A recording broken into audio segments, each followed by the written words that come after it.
Welcome to Mindful Moments. Nourish your mind on the go. This audio uses AI narration to present our original book analysis. Today we're diving deep into Emily Brontë's Wuthering Heights. It's a novel that just keeps drawing readers in, even centuries after it was written, Just picture the wild and desolate Yorkshire moors of England.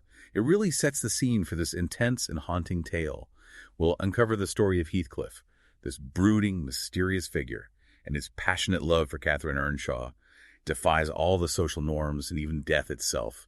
So get ready, because we're going on a journey. We'll be exploring the dark consequences of revenge and unrequited love, and how those things echo through generations. You know what really strikes me about Wuthering Heights? It's the way Brontë uses the setting to reflect the characters. Those stark and unforgiving moors really mirror their inner turmoil. It's such a classic element of romanticism, that blending of landscape and emotion. You feel that sense of foreboding right from the start, especially when we meet Lockwood, the new tenant at Thrushcross Grange. He's immediately drawn to Wuthering Heights and its enigmatic inhabitant Heathcliff.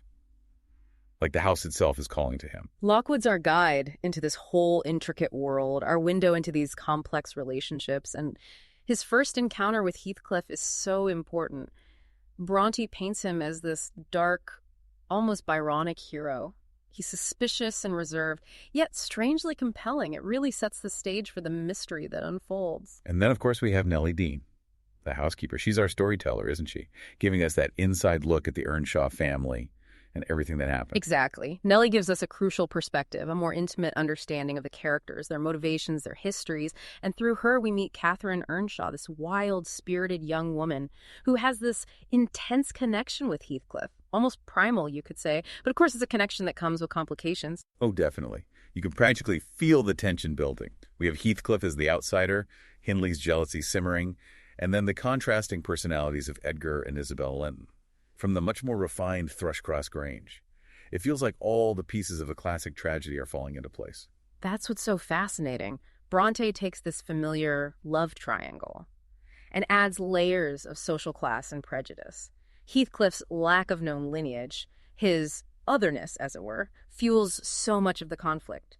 He's judged and rejected by both Wuthering Heights and Thrushcross Grange, and it's that rejection that pushes him towards darkness. Right, and when Catherine decides to marry Edgar, choosing social standing over her love for Heathcliff, that really sets the tragedy in motion. It's a decision that has consequences for generations. It really makes you think about the choices we make when societal pressures clash with our desires.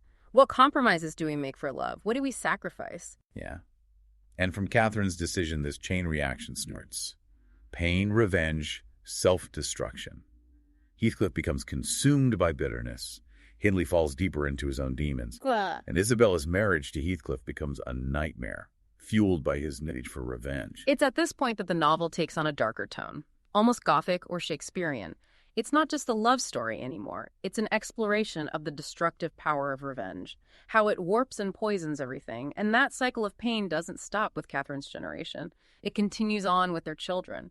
Heron Hindley's son, neglected, and Linton, the sickly child of Heathcliff and Isabella. It's chilling to see how Heathcliff manipulates everyone.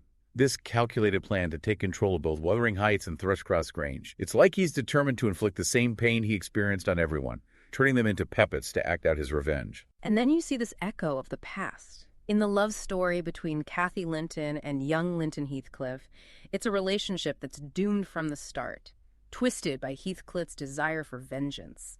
You can't help but feel for those kids. They're caught in this web of their parents' making. It really feels like the children bear the weight of their parents' sins. Brontë doesn't hold back on the darkness, does she? But maybe even in the shadows there's some hope, especially in Nellie Dean. She tries in her own way to guide and protect the younger generation, to stop this cycle. Right. Nellie's that voice of reason, a moral compass in all this chaos and despair. She might be caught up in some of the tragedies, but you can tell she wants better for the younger generation, a chance for them to escape the cycle, a chance at redemption. You know, it's interesting how Brontë doesn't just make Heathcliff a straightforward villain. She really explores his character and shows how things like social class and prejudice shaped him, not to excuse his actions, of course, but it gives you more insight into why he is the way he is. Yeah, you can see how all that rejection and bitterness early on, the constant reminder that he's an outsider, that really fuels his rage. He's denied love opportunity, even basic decency. It's like society itself pushes him towards revenge. Exactly. The more he's pushed to the margins, the more he becomes what they fear, this monster they see him as. It's a tragic cycle for sure. And then there are the moors, this constant force of nature. That seems to reflect the wildness and intensity of the characters. Right. It's not just a backdrop. The moors represent something untamed, a world outside society's rules.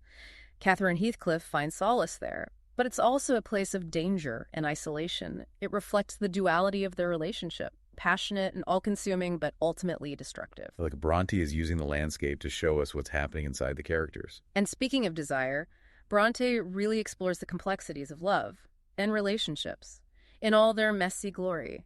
Catherine's love for Heathcliff is powerful, but it's also incredibly damaging. She's torn between her passion for him and wanting a more stable life with Edgar, a life that society would approve of. Yeah, it shows that struggle between what we want and what society expects of us. It makes you wonder what you would sacrifice for love. What compromises would you make? Do you think Catherine had any other choice? It's a good question. You have to remember this historical context. Women didn't have many options back then. Marriage wasn't always about love. It was about security, social standing, and financial stability. And it's her choice that sets everything in motion. All this pain and suffering. Heathcliff's love for her becomes twisted. It's poisoned by rejection and grief. He can't let go of the past, can't forgive Catherine. He becomes consumed by it, like this embodiment of rage and resentment. It's amazing how Brontë makes you feel for him. Even though he does terrible things, you understand his anger. It makes you think about forgiveness. Can we ever really move on from betrayal? That's a theme that runs throughout the book. The struggle for forgiveness. And the consequences of holding on to her. It's not just Heathcliff who struggles with this.